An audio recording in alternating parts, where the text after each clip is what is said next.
One thing you should know is that many of the thousands of black soldiers who fought for the Union Army during the Battle of Fort Blakely are buried at Mobile National Cemetery. They're identified with the headstone graving USCT for United States Colored Troops. And to me, I've always stressed that with my students that these were the original civil rights leaders in my book. Veteran Frank Barrow taught JROTC classes for Mobile County schools for many years.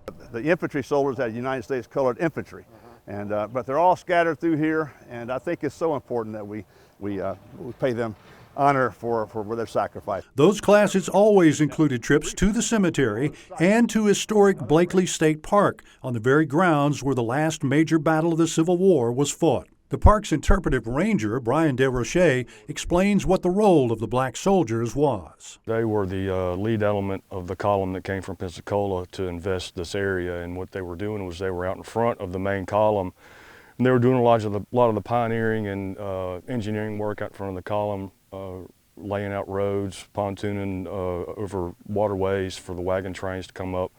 So it was a large part due to their effort that the column moved along at the rate that it did. The number of black soldiers who fought for the Union in the siege of Confederate troops at Blakely has been hard to pin down.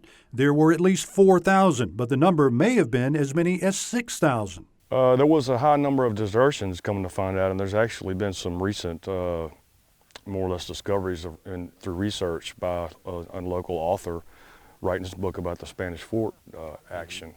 And he discovered that there were many desertions in the USCT, and it's probably for no other reason than they just wanted to go home. According to Blakely State Park, their involvement in the siege is one of the largest concentrations of African American soldiers in any Civil War battle. For serving those who serve, Bill Riles, WKRG News 5.